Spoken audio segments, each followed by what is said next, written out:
आइए शुरू करते हैं न्यूज पर सफर और सबसे पहले आपको दिखाते हैं ऐसी तस्वीरें जिनका जिक्र सरेराह है। ये तस्वीरें सुर्खियों में भी है और सोशल मीडिया पर भी है।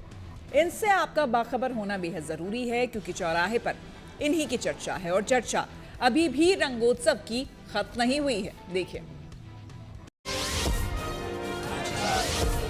दिल्ली में धूमधाम के साथ मनाया गया रंग पंचमी का उत्सव। इस अवसर पर श्री साईं भक्त समाज की ओर से दिव्यपाल की शोभा यात्रा निकाली गई, जिसमें भक्तों का जबरदस्त उत्साह दिखा। ढोल नगाड़ों की थाप पर गुलाल की बारिश के बीच भक्त साईं बाबा की पालकी के साथ भजन कीर्तन करते हुए आगे बढ़ते रहे। भक्ति के रंग से सराबोर लोग नाचते, गाते और जयकारे लगाते हुए बाबा की पालकी लेकर लोधी रोड स्थित साईं बाबा मंदिर से निकले और फिर शोभा यात्रा के साथ रंग पंचमी का आनंद लेते दिखे। इस विशेष अवसर पर साईं बाबा के दरबार की सजावट भी देखने लायक रही। दिव्य रंगों के साथ संपन्न हुआ हिमाचल प्रदेश के रामपुर बुशहर का 4 दिवसीय फाग उत्सव। हिमाचल प्रदेश की समृद्ध संस्कृति, परंपरा और देवास्था के इस उत्सव की देव विदाई के साथ समापन हुआ, जिसमें लोग अपने आराध्य देवी देवताओं के साथ यहां पहुंचे और पारंपरिक देव वाद्य यंत्रों की धुनों पर नृत्य कर उत्सव का आनंद लिया। इस मौके पर पारंपरिक वेशभूषा में महिलाओं ने पारंपरिक वाद्य यंत्रों की धुन पर खूबसूरत छटा बिखेरी। होली के दूसरे दिन से शुरू होने वाला ये पारंपरिक उत्सव बसंत के आगमन की खुशी में मनाया जाने वाला ऊपरी क्षेत्र का एक प्रमुख पर्व माना जाता है।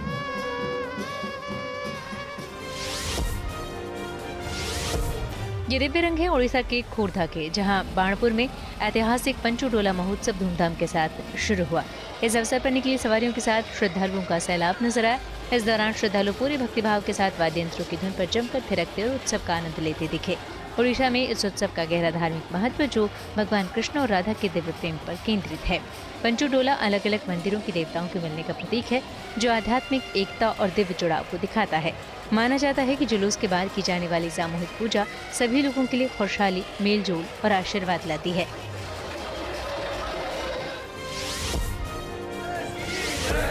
विश्व शांति और मानव कल्याण की कामना के साथ युवाओं का एक समूह साइकिल से खजुराहो से खाटू श्याम धाम की यात्रा पर निकला। यात्रा में कुल 9 लोग शामिल हैं, जो करीब 800 किलोमीटर की दूरी साइकिल से तय करेंगे।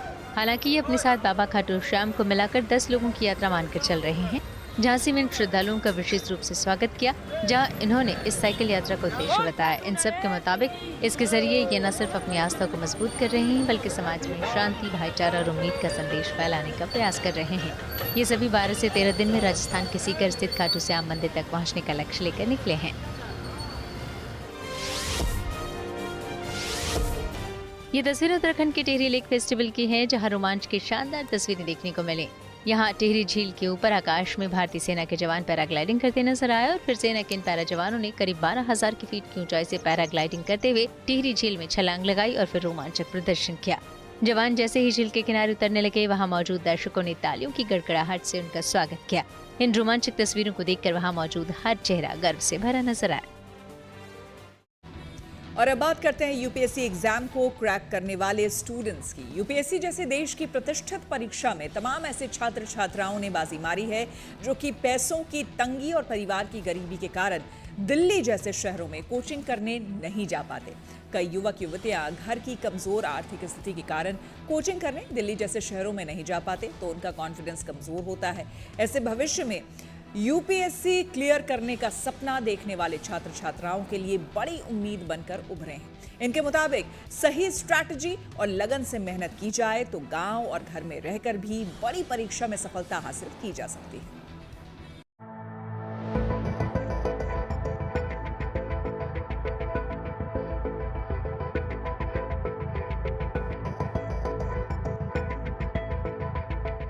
देश की सबसे बड़ी लोक सेवा परीक्षा यानी यूपीएससी 2025 का फाइनल रिजल्ट जारी कर दिया गया है। इसमें कई ऐसे गरीब घरों के बच्चे शामिल हैं, जिन्होंने ये साबित कर दिया है कि मेहनत से कुछ भी हासिल किया जा सकता है।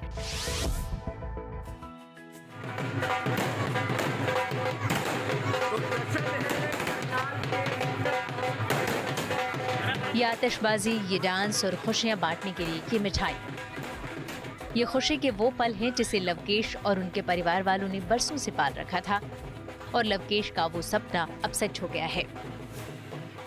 हरियाणा के करनाल के रहने वाले लवकेश ने इतिहास रच दिया। यूपीएससी की सिविल सेवा परीक्षा में उन्होंने 488वीं रैंक हासिल कर न सिर्फ अपने माता पिता बल्कि अपने गांव का नाम भी रोशन कर दिया। मैंने सीरियसली प्रिपरेशन 2022 जनवरी से स्टार्ट करी थी। उससे पहले भी मेरे दिमाग में आइडिया था, 2020-19 में मैं किताबें ले आया था, लेकिन उसमें कोई गाइडेंस नहीं थी, किसी तरह से कोई क्ल्यू नहीं मिला कि कैसे प्रिपेयर करना है। 2022 में जैसे ही मेरे को अच्छे से पता लगा, थोड़ा मैंने नेट वगैरह से रिसर्च करा, तो सेल्फ स्टडी से मैंने ये किया और 4th अटेम्प्ट था मेरा, 488 रैंक आया था। लवकेश की सफलता से परिवार और गांव वाले बेहद खुश हैं। लवकेश की बहन की खुशी का ठिकाना नहीं है। सबसे ज़्यादा सपोर्ट मम्मी ने किया। कई बार तो उदास हो जाता था, सैड हो जाता था, क्योंकि तब की बार उसका 4th अटेम्प्ट था सर, तो वो निराश भी हो जाता था कई बार। तो मम्मी उसको सपोर्ट करती थी कि नहीं बेटा तेरा होगा। हमें तो उस पर पूरा ही विश्वास था सर। मुझे तो था कि बार कि उसका होएगा, और आज भगवान ने हमको बड़ी प्रगति दी है सर। मेरे पास शब्द नहीं है सर। लवकेश एक बेहद साधारण और गरीब परिवार से आते हैं। उनके पिता के दिल में छेद है, इसके बावजूद वो बेटे के सपनों को पूरा करने के लिए छोटी सी दुकान चलाते हैं। वहीं लवकेश की मां अक्सर बीमार रहती हैं, लेकिन बेटे की इस कामयाबी से वो बेहद खुश हैं। इसने सेल्फ स्टडी किया, इसने कहीं भी कोचिंग नहीं ली, क्योंकि ऐसी मेरी स्थिति थी जो मैं इसको बाहर कोचिंग नहीं दिलवा सकती थी सर। ऐसी मेरे घर की आर्थिक स्थिति ठीक नहीं थी। करियाने की दुकान? हाँ जी सर, मेरी छोटी सी करियाने की शॉप थी। इसके पापा करियाने की शॉप करते हैं छोटी सी, मैं भी उनकी मदद करती हूँ उसमें। तो हमने अपने बेटे को पढ़ाई के लिए हमेशा टाइम दे के रखा कि बेटा तेरे को कोई चिंता नहीं है, तूने पढ़ाई करनी है। जब तेरा सपना पूरा होगा ना, जब तू काम पे खड़ा हो, या नहीं तो पढ़ता हो। खुशी के ये पल बेहद अनमोल हैं। परिवार और मोहल्ले वाले एक दूसरे को मिठाई खिलाकर बधाई दे रहे हैं। बुलंदशहर के अंबेडकर नगर मोहल्ले में रहने वाली शिखा सिंह ने यूपीएससी में 113वीं रैंक हासिल की है। उनके पिता प्रेमचंद बुलंदशहर के इंदिरा गांधी कन्या इंटर कॉलेज में 4th श्रेणी कर्मचारी हैं। लेकिन बेटी की इस कामयाबी ने वर्षों से सजाए सपने को पूरा कर दिखाया है। उन्होंने सर मन में ठान लिया था कि मुझे जो आईएएस की तैयारी करनी है, और जी पापा जो है मुझे आईएएस की तैयारी कराइए। मैं बोला बेटा मैंने कि अभी हमारी उतनी वो नहीं है, आईएएस के लिए बहुत पैसा लगता है। मगर उन्होंने जो मानी नहीं, 1 साल मैंने मना भी करा, रुक भी गए थे। फिर उनकी वही दिमाग में रही थी कि मुझे तो आईएएस की करानी है। शिखा के परिवार की आर्थिक स्थिति बेहद खराब थी, जिसकी वजह से पिता ने शिखा को यूपीएससी की तैयारी करने से रोका भी था। हालांकि शिखा ने हार नहीं मानी और मन लगाकर पढ़ाई की। शिखा ने साबित कर दिया कि आर्थिक तंगी या परिवार की स्थिति कोई बहाना नहीं होती। अगर इरादा पक्का हो और मेहनत लगातार हो तो सफलता जरूर मिलती है। ये गुलदस्ता मुस्कान वर्मा की कामयाबी की मुस्कान है। ग्रेटर नोएडा के सादोपुर गांव की रहने वाली मुस्कान वर्मा आज पूरे इलाके के युवाओं के लिए प्रेरणा बन गई हैं। मुस्कान ने बिना कोचिंग लिए कड़ी मेहनत और सही रणनीति के सहारे यूपीएससी में 771वीं रैंक हासिल की है। बहुत मुश्किल होता है और शायद उस मुश्किल को दिखाकर ही लोग कहते हैं कि इतने रुपए फीस दीजिए और ट्राई कर लीजिए। वहाँ ना जाकर ये कॉन्फिडेंस कैसे आए कि अपने आप करना है? सर मैंने अपनी जब पढ़ाई शुरू करी थी ग्रेजुएशन के बाद, तो इतने मीन्स नहीं थे कि कोचिंग ली जा सके। अगेन वही बहुत काफ़ी कॉस्टली रहती थी। तो मैंने तो जो पढ़ाई करी अपने, पहले मैंने बेसिक्स स्ट्रॉन्ग करे, अपनी एनसीईआरटी की बुक से ही स्टार्ट करा। जो मटेरियल चाहिए था, गाइडेंस चाहिए था, वो पूछ के वो मटेरियल लाके बस खुद से ही तैयारी करने की कोशिश करी। मुस्कान ने अपने दोस्तों के साथ मिलकर तैयारी की और रोजाना करीब 8 से 10 घंटे और कभी-कभी 12 घंटे तक पढ़ाई की। सर ऑन एन एवरेज तो 8 घंटे की पढ़ाई रहती थी, और प्री निकलने के बाद जब मेंस आ रहा था तब तो डेली 10 घंटा तो था ही, 11-12 भी हो जाता था। बाकी कोई दिन छुट्टी नहीं मिलती थी। ये तो टाइम ऐसा था कि कंसिस्टेंसी बनानी पड़ती है, बट उसका रिजल्ट भी मिलता है और रिजल्ट मिल रहा है।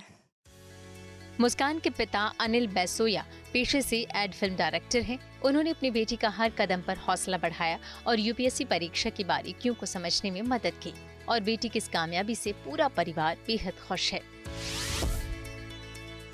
रिएक्शन मतलब कुछ समझ नहीं आ रहा था, क्या रिएक्ट क्या करें। तो पहले तो काफ़ी सोचा था होगा तो ये करेंगे वो करेंगे, उसके बाद फिर वो संज्ञा शून्य हो जाते हैं ना, मतलब ठंडा गर्म हर चीज़ मतलब महसूस होना बंद हो गया था। परिंदे को मिलेगी मंजिल, ये फैले हुए उनके पर बोलते हैं। ये बातें यूपी के गोरखपुर की इशिता शर्मा के ऊपर बिल्कुल फिट बैठती है। इशिता ने चौथे प्रयास में यूपीएससी परीक्षा में 26वीं रैंक हासिल करके गोरखपुर समेत पूर्वांचल का नाम रोशन किया। एक्चुअली लिस्ट में लोग नाम एक्सपेक्ट करते हैं पर रैंक कोई एक्सपेक्ट नहीं कर सकता, क्योंकि बहुत डाइसी होता है किसको कौन सी रैंक मिले। इनफैक्ट जब मेरी रैंक आई 26वीं, मुझे खुद विश्वास नहीं हुआ कितनी अच्छी रैंक कैसे आ सकती है मेरी। मैंने अपने जो कॉमर्स एंड अकाउंटेंसी मेरा ऑप्शनल है, उसके लिए ऑनलाइन कोचिंग ली थी रैंकर से। उसके अलावा जो भी चीज़ें थी, आजकल सब कुछ ऑनलाइन, हमें यूट्यूब पे मटेरियल अवेलेबल हो जाता है, लेक्चर्स मिल जाते हैं यूट्यूब पे बहुत सारे, तो उसके थ्रू काफ़ी हेल्प हो जाती है ऑनलाइन चीज़ें लेने में। उसके अलावा मेरे भाई ने भी प्रिपरेशन करी थी यूपीएससी की, तो उसका काफ़ी गाइडेंस था, जिस वजह से मुझे कभी कोचिंग की ज़रूरत महसूस नहीं हुई। ज्यादातर छात्रों में ये धारणा रहती है कि यूपीएससी जैसी प्रतियोगी परीक्षा के लिए कोचिंग जरूरी है, लेकिन आदित्य ने बिना कोचिंग के ही सफलता हासिल की है। आदित्य का कहना है कि उन्होंने न तो कोचिंग ली और न ही कोचिंग का कोई स्टडी मटेरियल लिया। यूपीएससी के लिए मैंने किसी फाउंडेशन कोर्स के लिए कोई कोचिंग नहीं ली, लेकिन एग्जाम से पहले मैंने टेस्ट सीरीज दी है अलग अलग इंस्टीट्यूट की। इंटरव्यू से पहले भी मैंने आईजीपी जो होता है, इंटरव्यू गाइडेंस प्रोग्राम, वो लिया था 7-8 जगह से।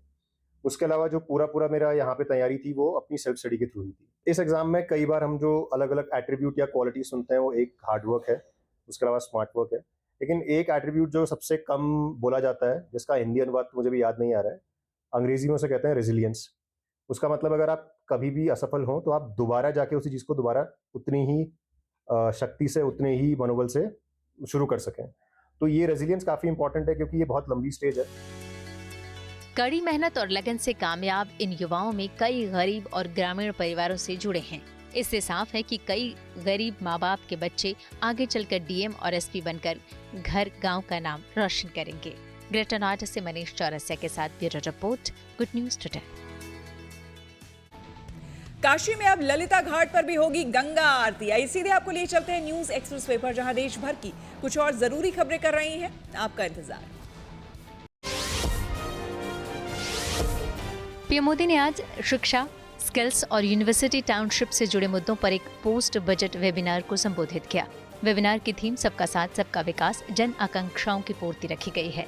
इसमें देश के अलग अलग हिस्सों से अनेक शिक्षाविद, इंस्टीट्यूट हेड और छात्र भाग ले रहे हैं। वेबिनार में आज पीएम मोदी वीडियो कॉन्फ्रेंसिंग के जरिए जुड़े। उन्होंने यहाँ केंद्रीय बजट 2026-27 में की गई शिक्षा, कौशल और विश्वविद्यालय टाउनशिप जैसी घोषणाओं के क्रियान्वयन पर बात की।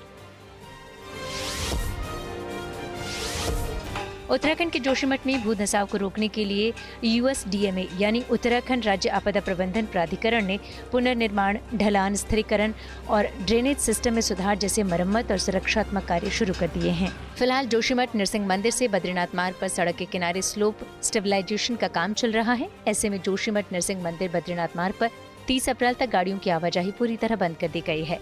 केंद्र सरकार ने जोशीमठ के पुनर्निर्माण के लिए 1700 करोड़ रुपए का पैकेज मंजूर किया है। पहली किस्त के रूप में 292 करोड़ रुपए जारी किए गए हैं। काशी विश्वनाथ में अब श्रद्धालु ललिता घाट पर भी शाम की गंगा आरती में शामिल हो सकेंगे। आगामी 19 मार्च को वसंतिक नवरात्रि के पहले दिन इसकी शुरुआत होगी। श्रद्धालुओं की सुविधा के लिए मंदिर प्रशासन की ओर से ये फैसला लिया गया है। उनके मुताबिक अब नमो घाट के बाद विश्वनाथ मंदिर के गंगा द्वार पर स्थित ललिता घाट पर भी गंगा आरती होगी। आरती के लिए घाट पर 7 प्लेटफॉर्म रहेंगे, जिस पर 7 अर्चक विधिवत धूप, दीप, नैवेद्य पुष्प और दीप कुलिका से वैदिक मंत्रोच्चार के बीच संविधि आरती करेंगे। इटावा के सफारी पार्क से खुशखबरी आई। यहाँ शेरनी नीरजा ने 4 शावकों को जन्म दिया है। इसके साथ ही अब यहाँ शेरों का कुनबा बढ़कर 23 हो गया है। वहीं श्योपुर के कूनो नेशनल पार्क में भी ज्वाला चीता ने 5 शावकों को जन्म दिया है। ज्वाला चीता नामीबिया से लाई गई उन 8 चीतों में शामिल है, जिन्हें पीएम मोदी ने सितंबर 2022 में कूनो पार्क में छोड़ा था। उसने यहाँ आज 5 स्वस्थ शावकों को जन्म दिया है। मध्य प्रदेश के सीएम मोहन यादव ने ये खुशखबरी सोशल मीडिया के जरिए साझा की। भारत और जापान के बीच संयुक्त सैन्य अभ्यास धर्म गार्डियन 2026 सफलतापूर्वक संपन्न हो गया। रक्षा सहयोग को मजबूत करने और क्षेत्रीय सुरक्षा को सुदृढ़ बनाने के लिए हर साल भारत और जापान में बारी बारी से इसका आयोजन होता है। इस बार भारत की मेजबानी में उत्तराखंड के चौबटिया में 24 फरवरी से 8 मार्च तक इसका आयोजन हुआ। 2 सप्ताह तक चलने वाले इस कार्यक्रम में भारतीय सेना और Japan ground self defence force के जवानों ने मिलकर आतंकवाद विरोधी संचालन, शहरी युद्ध, जटिल भूभाग में लड़ाकू प्रशिक्षण और फील्ड क्राफ्ट के अभ्यास किए। और अब बात करते हैं रंगोत्सव की। मध्य प्रदेश के आगर मालवा में रंग पंचमी उत्सव में सैकड़ों लोग रंगों से सराबोर होकर गेर में शामिल हुए। मान्यता है कि इस दिन श्री कृष्ण और राधा ने होली खेली थी और देवी देवता होली खेलने धरती पर आते हैं। मध्य प्रदेश के इंदौर में भी इस त्योहार की शानदार रौनक देखने को मिली। इंदौर में गेर महोत्सव का आयोजन किया गया, जिसमें करीब 5 लाख से अधिक लोग शामिल हुए। वहीं राजस्थान के फतेहपुर शेखावटी में गणगौर उत्सव मनाया गया, जिसमें लोगों ने बढ़ चढ़कर हिस्सा लिया।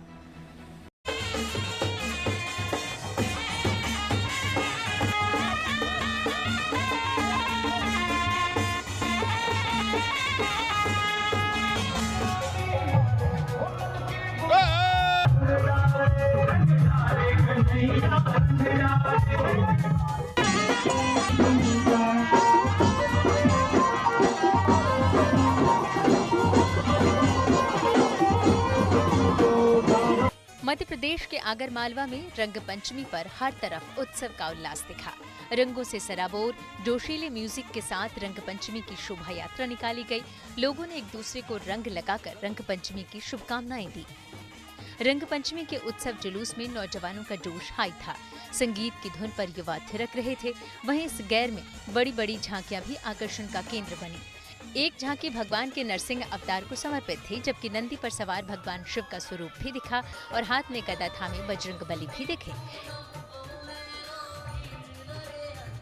इसके अलावा गैर में शामिल कुरिल्ला के साथ लोग तस्वीरें ले रहे थे।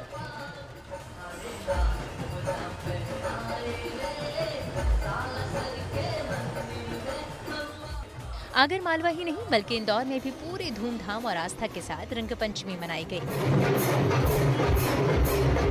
इंदौर की इस ऐतिहासिक रंग पंचमी और यहाँ परंपरागत निकलने वाली गैर में लाखों लोग शामिल हुए। शहर की सड़कों पर जैसे ही गैर निकली, पूरा इंदौर रंगों के सागर में डूब गया।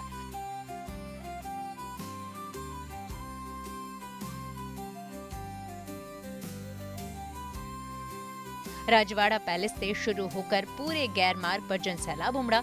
ट्रकों और गाड़ियों से हजारों टन रंग और गुलाल उड़ाया गया। साथ ही पानी के टैंकरों से रंगीन फुहारें छोड़ी गई। इतने विशाल आयोजन के बाद भी इंदौर ने एक बार फिर अपनी सबसे बड़ी पहचान सफाई को कायम रखा। जैसे ही गैर समाप्त हुआ, इंदौर नगर निगम की टीम एक्टिव हो गई और इंदौर की सड़कों पर विशेष सफाई अभियान चलाया गया। इंदौर एक दौर है, स्वच्छता में सिरमौर है। स्वच्छता ही आदत, स्वच्छता ही व्यवहार, और उसी व्यवहार के आधार पर रंगों से सरोकार ये शहर रंग पंचमी के धमाल के बाद सफाई से सरोकार रखने वाला यहाँ का हर नागरिक, इंदौर नगर निगम की 450 से ज्यादा की टीम और गाड़ी अमलों के साथ सफाई में जुट गया है। और पहले दौर का कचरा उठाकर मुझे विश्वास है कि रिकॉर्ड टाइम में हम पूरी सफाई को पूरा करेंगे। इस साल नगर निगम ने कचरा इकट्ठा करने के लिए विशेष इंतजाम किया था, जिससे पूरे आयोजन के दौरान स्वच्छता बनी रही।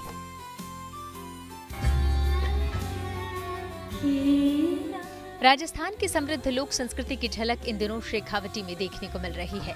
पूरा राजस्थान होली के बाद शुरू हुए गणगौर उत्सव के रंग में रंगा हुआ है। फतेहपुर शेखावटी में गणगौर उत्सव में अलग ही रौनक देखने के लिए मिली। यहाँ भारी संख्या में लोग एकजुट हुए और नाचते गाते गणगौर उत्सव मनाया।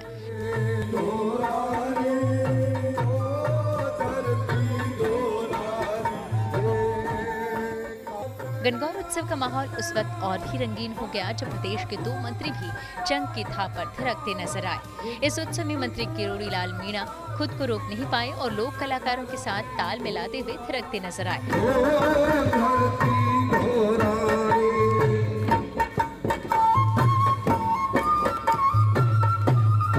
वहीं कार्यक्रम में मौजूद अन्य लोगों ने भी गणगौर के पारंपरिक गीतों पर नृत्य कर उत्सव का आनंद लिया। दरअसल फतेहपुर शेखावटी में शेखावटी फाउंडेशन की ओर से धोली शक्ति मंदिर और बिंदल कुलदेवी मंदिर परिसर में भव्य आयोजन किया गया। इस अवसर पर राजस्थान के कृषि मंत्री किरोड़ी लाल मीणा और शहरी विकास मंत्री झाबर सिंह खर्रा भी शामिल हुए। दोनों मंत्रियों ने चंग और ढप मंडली के साथ पारंपरिक वाद्य यंत्र बजाए और लोक धुनों पर जमकर नृत्य किया।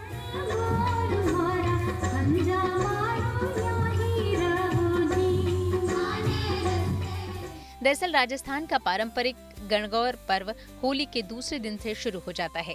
शिव पार्वती के प्रतीक ईसर गवर की पूजा के साथ 16 दिनों तक चलने वाला ये पर्व चैत्र कृष्ण पक्ष एकम से शुरू होकर चैत्र शुक्ल पक्ष की गणगौर 30 तक मनाया जाता है। ऐसे में नवविवाहित महिलाओं और युवतियों में इस पर्व को लेकर खासा उत्साह देखने को मिलता है। मान्यता है कि गणगौर उत्सव माता पार्वती और भगवान शिव को समर्पित होता है। यही वजह है कि विवाहित महिलाएं अपने पति की लंबी उम्र के लिए व्रत और पूजन करती हैं। कहा तो ये भी जाता है कि इस पूजन से कुंवारी लड़कियों को मनचाहा वर मिलता है। गणगौर केवल एक धार्मिक पर्व ही नहीं बल्कि राजस्थान की समृद्ध लोक संस्कृति, परंपरा और नारी आस्था का प्रतीक है। आने वाले दिनों में शहर में गणगौर की झांकियां, पूजा और सांस्कृतिक कार्यक्रमों की धूम भी देखने को मिलेगी। फतेहपुर शेखावटी से राकेश गुर्जर और इंदौर से धर्मेंद्र शर्मा के साथ आगरमालवा से Pramod carpenter, good news today. News पथ पर आगे है धन बाजार, जहां शेयर बाजार से लेकर कारोबार तक की सभी अहम खबरें होती हैं, जिसका सीधा रिश्ता आपकी आमदनी आपकी जेब से होता है। तो तेज रफ्तार खबरों के बीच ये जरूरी खबरें छूट न जाए, इसलिए सीधे आपको लिए चलते हैं धन बाजार। हफ्ते के पहले कारोबारी दिन शेयर बाजार में भारी गिरावट देखने को मिली। सोमवार को सेंसेक्स 1353 अंक लुढ़ककर 77,566 पर बंद हुआ। वहीं निफ्टी भी 422 अंक फिसला, ये गिरकर 24,028 पर आ गया। दिल्ली सराफा बाजार में सोमवार को सोना 200 रुपए महंगा हुआ। इसके साथ ही दिल्ली में 10 ग्राम सोने की कीमत बढ़कर 1,64,300 रुपए हो गई। वहीं चांदी की कीमतों में भारी गिरावट रही। चांदी 3,400 रुपए फिसली। अब दिल्ली में 1 किलो चांदी की कीमत घटकर 2,68,300 रुपए पर आ गई। सोमवार को डॉलर के मुकाबले रुपए फिसल गया। इसमें 53 पैसे की गिरावट आई। इस तरह $1 के मुकाबले रुपए की कीमत 92 रुपए 35 पैसे हो गई। ग्राहकों की डिमांड पर महिंद्रा एंड महिंद्रा ने अपनी पॉपुलर इलेक्ट्रिक एसयूवी BE6 का स्पेशल बैटमैन एडिशन भारत में एक बार फिर लॉन्च किया है। बुकिंग 10 मार्च 2026 को सुबह 11 बजे से शुरू होगी। इस बार 24 घंटे में जितनी बुकिंग मिलेगी, कंपनी उतनी ही कारें बनाएगी और 20 अप्रैल 2026 से इसकी डिलीवरी शुरू करेगी। इसकी कीमत करीब 28.5 लाख रुपए रखी गई है, जो पुराने मॉडल से 70,000 रुपए ज्यादा है। और अब हम आपको मिलवाते हैं सीआरपीएफ की वरिष्ठ अधिकारी कमल सिसोदिया से, जो कि 13वीं बटालियन सीआरपीएफ की कमांडेंट है। इन्होंने अपने करियर के दौरान कई ऑपरेशनल और प्रशासनिक जिम्मेदारियां निभाई हैं और उत्तर भारत में अहम सुरक्षा तैनातियों से भी जुड़ी रही हैं। इनकी उपलब्धियां उन युवा महिलाओं के लिए प्रेरणा है जो कि वर्दी में देश की सेवा करना चाहती है। बात कर रहे हैं कमल सिसोदिया से, जो कि कमांडेंट है 13 बटालियन की, पहली महिला बटालियन की कमांडर है। और खास तौर पे देखें सीएम भगवंत मान की सुरक्षा में इनका एक अहम रोल है। सीधा उन्हीं से बात करते हैं। मैम, बहुत बड़ा एक्सपीरियंस है, बहुत वास्ट एक्सपीरियंस है, लेकिन पंजाब के अपने एक इश्यूज हैं, यहाँ पे डोमेन है। अब हमें पता है इलेक्शंस भी शुरू होने वाले हैं। कैसा आप अपना एक्सपीरियंस मानते हैं, खास तौर पे जब आप 13 बटालियन को हेड करें? एक महिला होने के नाते ये बहुत बड़ा चैलेंज है, एक चुनौती है कि इतनी महत्वपूर्ण भूमिका निभाना, जिसमें कि पूरे पंजाब में जितने भी Z+ ZY कैटेगरी के प्रोटेक्टिव्स हैं, मुख्यमंत्री की सुरक्षा है, और ये जिम्मेदारी मैं बखूबी रूप से निभा रही हूँ अपनी पूरी टीम के साथ में। तो बहुत ही एक चैलेंजिंग रोल है और काफी इंटरेस्टिंग भी है। खास तौर पे आप ना, क्योंकि जम्मू कश्मीर में आप नक्सल इम्पैक्टेड एरियाज हैं, वहां पे रही हैं, क्या आपका मानना है और वहां से कितना अलग है यहाँ का डोमेन? जी, मैंने पूर्वोत्तर भारत यानी कि नॉर्थ ईस्ट में असम खटखटी तक जाकर के ड्यूटीज की हैं, JNK में ड्यूटीज की हैं, और उन सभी क्षेत्रों में बेहद ही संवेदनशील ड्यूटियों को हमने अंजाम दिया है। तो वहाँ पे जो चुनौतियां थी वो अलग प्रकार की चुनौतियां थी, लेकिन वहाँ पे भी मैडम जो ट्राइबल क्षेत्र हैं वहाँ पे जा करके उन ट्राइबल इलाकों में मैंने महिला सशक्तिकरण के लिए बहुत ही महत्वपूर्ण कार्य किए। जिन गांवों में अभी भी हाथी आके उनको घरों को तोड़ के चले जाते हैं, आप समझ सकती हैं कि कैसी कंडीशन होती है, ना बिजली है ना पानी है। वहाँ जाके उन रिमोट एरियाज में जाके मैंने सेल्फ हेल्प ग्रुप्स बनवाए, एसिड अटैक और बहुत सारे ऐसे केसेस से, रेड लाइट एरिया था, ह्यूमन ट्रैफिकिंग होता था, तो काफी सारी चीजें थी। काफी NGOs के साथ मिलकर हमने ऐसे ऐसे कार्य किए जिससे महिलाओं के जीवन में बहुत अंतर आया। तो वहाँ की अलग प्रकार की जीवन शैली। एक हो गया कि आपने वहां पे चैलेंजेस को डील किया, एक आ गया जब आप महिला होने के नाते सिक्योरिटी चीफ भी हैं, आप उस तरह पर क्या चैलेंजेस आते हैं, खासतौर पे जो विमेन, चाहे प्रोटेस्टर्स हों, चाहे विमेन की चेकिंग हो, उसमें आप क्या बोलना चाहेंगे, क्या क्या डिफरेंस आया है? जी, आजकल जिस प्रकार से सुरक्षा की चुनौतियां चेंज हो रही हैं, समय बदल रहा है, तो इसमें महिलाओं का पुलिस बल में, सुरक्षा बलों में एक बहुत ही महत्वपूर्ण रोल है, क्योंकि पुलिस कर्मियों के द्वारा महिलाओं की चेकिंग नहीं की जा सकती, फ्रिस्किंग नहीं की जा सकती। तो महिलाओं का जो महत्वपूर्ण रोल है वो इतना इम्पोर्टेंट है कि उसके बिना आप सुरक्षा व्यवस्था कायम करना लगभग असंभव समझ सकते हैं, क्योंकि आजकल महिलाएं भी वेरियस थ्रेट फॉर्म में आप चुनौतियों के रूप में सुरक्षा के तौर पे उनको देख रहे हैं, तो इसलिए हमारा रोल उसमें बहुत ज्यादा इंपॉर्टेंट हो जाता है। न्यूज़ पथ के सफर में अब सोशल अड्डा का रुख करते हैं, जहां आज बात होगी रैपर सिंगर बादशाह की। इन दिनों बादशाह अपने गाने को लेकर भारी मुश्किलों में घिर गए हैं। हरियाणा राज्य महिला आयोग ने रैपर बादशाह को फिर से नए समन जारी किया है।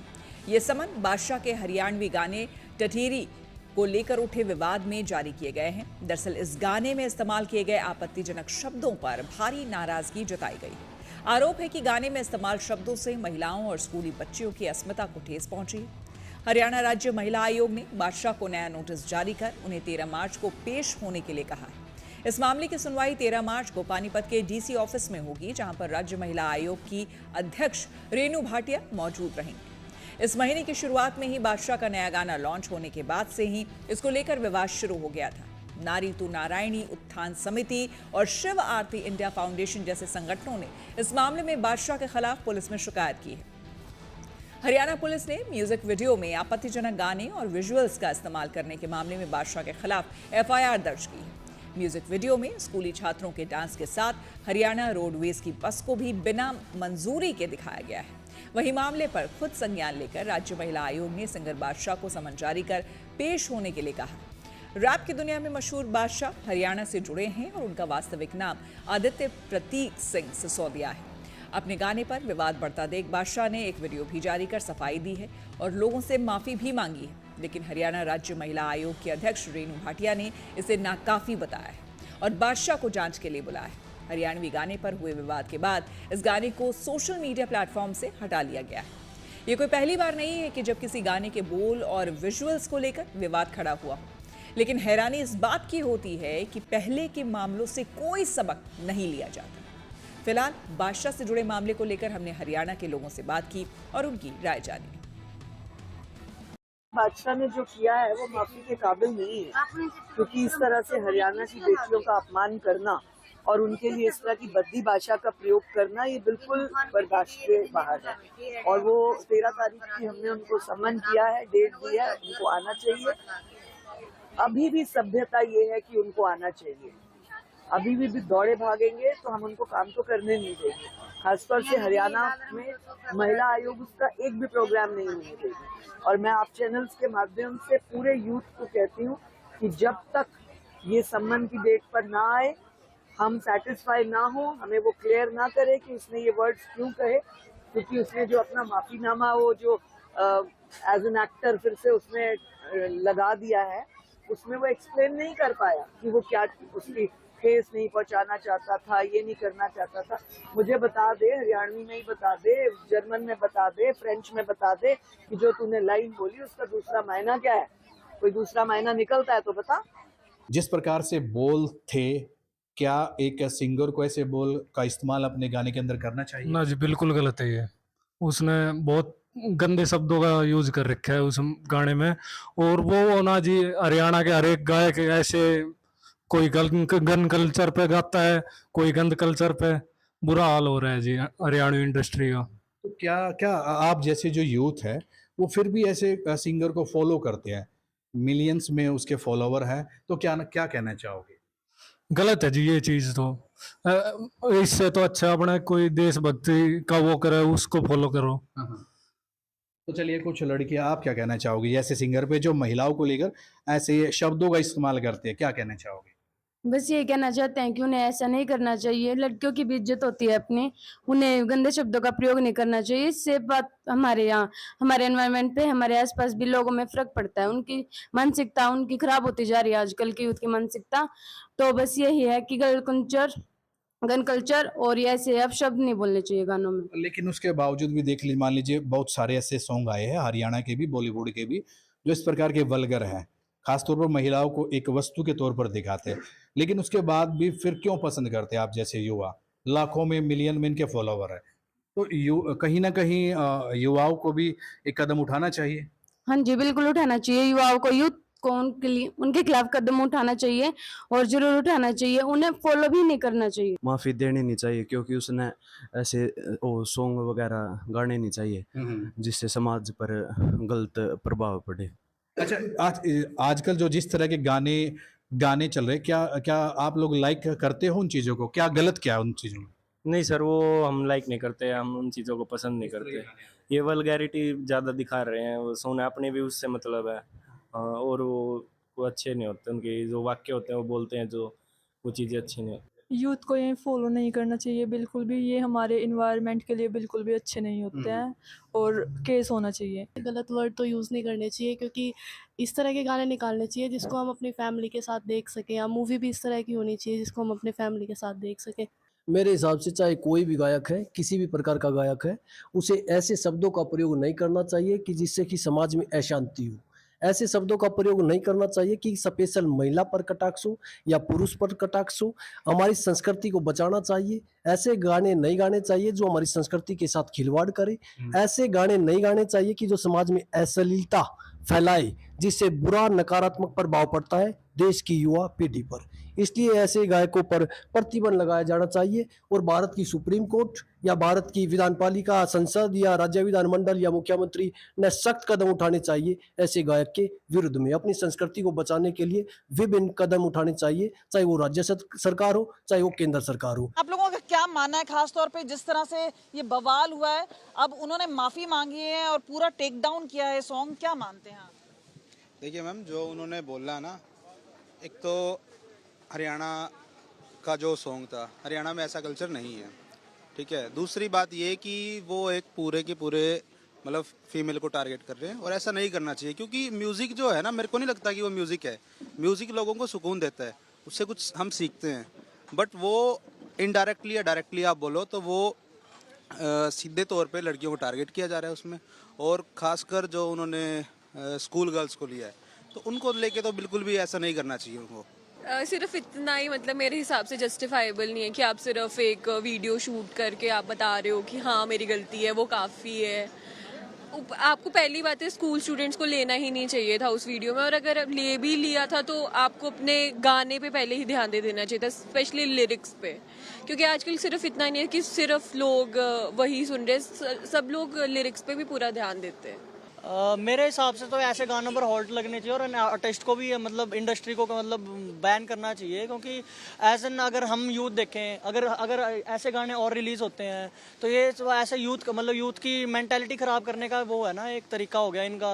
मतलब लिबर्टी होती है, हम मानते हैं कि लिबर्टी होती है, हर आर्टिस्ट के अंदर होती है, क्रिएटिविटी होती है, पर क्रिएटिविटी में आप ऐसा नहीं है ना कि किसी के लिविंग स्टाइल को या फिर किसी के लाइफ की मतलब उसको ही ऑब्जेक्टिफाई करो या फिर उनको क्या बोलते मतलब उनको ऐसे मतलब डिस्कम्फर्ट फील हो। ये तो देखो जो डिमांड है, जिसे बच्चे डिमांड करते हैं गाने उसी तरीके से निकालते हैं वो भी। तो आप सिंगर की गलती है, उसने माफी मांग ली है, कोई इंटेंशनली तो करता नहीं है।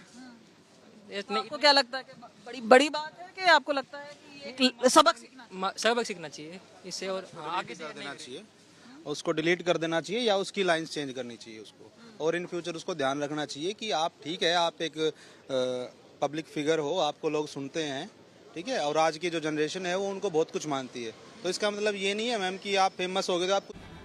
और आइए अब रुक करते हैं प्रगति मार्ग का, जहां ऐसी खबरें हैं जो कि देश की तरक्की, प्रगति और लोगों की काबिलियत दिखाती है। महिला वैज्ञानिक विज्ञान और पर्यावरण संरक्षण के लिए अच्छा काम कर रही हैं। उन्हीं में से एक है धनबाद स्थित कोयला अनुसंधान संस्थान की प्रिंसिपल साइंटिस्ट, जो कचरे से, एनर्जी और प्रदूषण से लड़ने की नई तकनीक पर काम कर रही हैं। ये तकनीक क्या है और इससे क्या फायदा है, इस सब के बारे में जानने के लिए देखिए ये रिपोर्ट।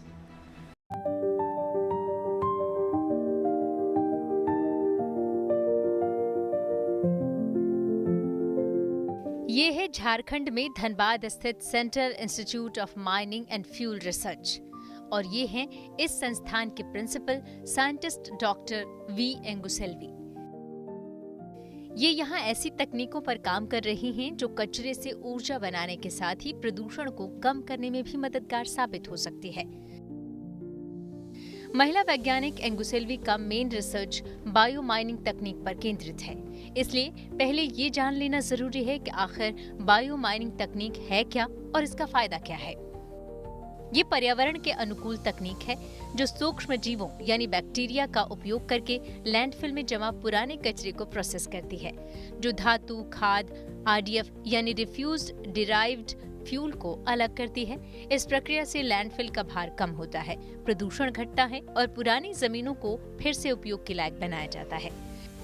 इस प्रक्रिया में फंगस, बैक्टीरिया, एल्गी और पौधे जैसे सूक्ष्म जीवों की मदद ली जाती है, जो अपनी जैविक क्रियाओं के जरिए खनिजों को घोलकर उपयोगी धातु तत्वों को अलग करने में मददगार होते हैं। पारंपरिक खनन तकनीकों की तुलना में ये तरीका कम लागत वाला और पर्यावरण के लिए ज्यादा सुरक्षित माना जाता है। इसके साथ ही डॉक्टर एंगुसेल्वी कचरे से बायो सीएनजी उत्पादन की तकनीक पर भी काम कर रहे हैं। बायो सीएनजी एक स्वच्छ और नवीकरणीय ईंधन है, जिसे भोजन के कचरे, नगर निगम के ठोस कचरे और कृषि अवशेष से बनने वाली बायोगैस को शुद्ध करके तैयार किया जाता है, जिसके बाद इसमें 90 से 95% तक मीथेन होती है, जिससे ये उच्च ऊर्जा क्षमता वाला ईंधन बन जाता है। इससे एक ओर कचरे के प्रबंधन में मदद मिलती है, तो दूसरी ओर स्वच्छ ऊर्जा का उत्पादन भी संभव होता है। This is also very important project as per the demand of the country. The तीसरा project we are working, that is bio CNG production from the degradable waste, mainly vegetable and market waste, municipal solid waste, kitchen waste, and apart from the lignocellulosic waste, agricultural waste, forestry waste, we are collecting and segregating. Then we are going for a 2-step process. Bio CNG उत्पादन के मुख्य रूप से 2 step process में पहले जैविक कचरे से बायोगैस का उत्पादन होता है और फिर दूसरे चरण में उस गैस को शुद्ध कर सीएनजी में बदला जाता है। इससे कचरे की समस्या को कम करने के साथ साथ स्वच्छ ईंधन तैयार किया जा सकता है। Doctor Anguselvi smart algal liquid tree यानी साल्ट नाम की एक नई तकनीक पर भी काम कर रही हैं। ये एल्गी यानी शैवाल आधारित कृत्रिम पेड़ है, जो हवा से कार्बन डाइऑक्साइड को अवशोषित कर वातावरण को शुद्ध करने में मदद करता है। that is smart algal liquid tree. Normally इसका बोलते हैं salt, कि सर नमक है, नमक हमारे खाना का टेस्ट करते हैं, हम लोग डेवलप किया salt है, ये अपना एनवायरनमेंट के शुद्ध करने में उपयोग करते हैं। ये मोबाइल रिएक्टर और ये highly aesthetic look and also very easy to handle and cost effective and low maintenance, and ये 50 times higher than the trees to absorb CO2 है। साल्ट की खास बात यह है कि इसे इंडोर और आउटडोर दोनों जगह लगाया जा सकता है। ये एक मोबाइल सिस्टम है जिसे कंक्रीट से घिरे शहरी इलाकों में भी आसानी से लगाया जा सकता है। ये सौर ऊर्जा या बिजली से संचालित होता है और इसमें सेंसर के जरिए हवा की गुणवत्ता और CO2 स्तर की निगरानी भी की जाती है। एल्गी आधारित ये तकनीक कार्बन डाइऑक्साइड को कम करने का एक प्रभावी तरीका है। एल्गी आधारित इस तकनीक से भविष्य में कई उपयोगी उत्पाद तैयार होने की संभावना भी है। एल्गी से विशेष प्रकार के अग्निरोधी कपड़े बनाने पर भी वैज्ञानिक रिसर्च कर रहे हैं, जो भविष्य में अग्निशमन विभाग के लिए बेहद उपयोगी साबित हो सकता है। धनबाद से सिथुन मोदक के साथ bureau report, good news today. T20 world cup जीतने के बाद सूर्य कुमार यादव ने अगले लक्ष्य का कर दिया है ऐलान। खेल जगत से जुड़ी ऐसी इंटरेस्टिंग खबरों को जानने के लिए आइए सीधे चले खेल चक्कर। T20 वर्ल्ड कप की जीत का जश्न जारी है। फाइनल में शानदार प्रदर्शन कर ट्रॉफी पर कब्जा करने के लिए आमो खास सबसे बधाई मिल रही है। साथ ही टीम के खिलाड़ी भी इसे जबरदस्त अंदाज में जीत को सेलिब्रेट कर रहे हैं, जिसका वीडियो सोशल मीडिया पर वायरल हो रहा है। ICC T20 वर्ल्ड कप जीतने के साथ ही टीम के कप्तान सूर्य कुमार यादव ने अगले लक्ष्य का ऐलान कर दिया है। उन्होंने साफ कर दिया है कि अब अगला लक्ष्य ओलंपिक में गोल्ड मेडल जीतना है। T20 वर्ल्ड कप जीतने पर MS धोनी ने सोशल मीडिया पर टीम के साथ ही गौतम गंभीर को खास अंदाज में बधाई दी। गंभीर के लिए धोनी ने अपने पोस्ट में लिखा है, कोच साहब आपकी मुस्कान आप पर बहुत अच्छी लगती है, इंटेंसिटी के साथ स्माइल किलर कॉम्बो है, शानदार काम, एंजॉय करो। धोनी के इस पोस्ट पर गंभीर ने भी रिएक्ट किया और लिखा, मुस्कुराने की क्या वजह है, आपसे मिलकर अच्छा लगा। T20 वर्ल्ड कप के बाद अब क्रिकेट फैंस के लिए IPL का रोमांच शुरू होने वाला है। 28 मार्च से इंडियन प्रीमियर लीग की शुरुआत होगी और 31 मई तक इसके तमाम रंग देखने को मिलेंगे। IPL में महेंद्र सिंह धोनी एक बार फिर चेन्नई सुपर किंग्स के लिए खेलते नजर आएंगे। इस सीजन में उनके साथ T20 वर्ल्ड कप में शानदार प्रदर्शन कर प्लेयर ऑफ द टूर्नामेंट का खिताब जीतने वाले संजू सैमसन भी होंगे। इसी के साथ न्यूज वक्त में मेरे यानी कि श्वेता झा के साथ फिलहाल इतना ही। देश दुनिया की तमाम पॉजिटिव खबरों के लिए देखते रहिए गुड न्यूज टुडे।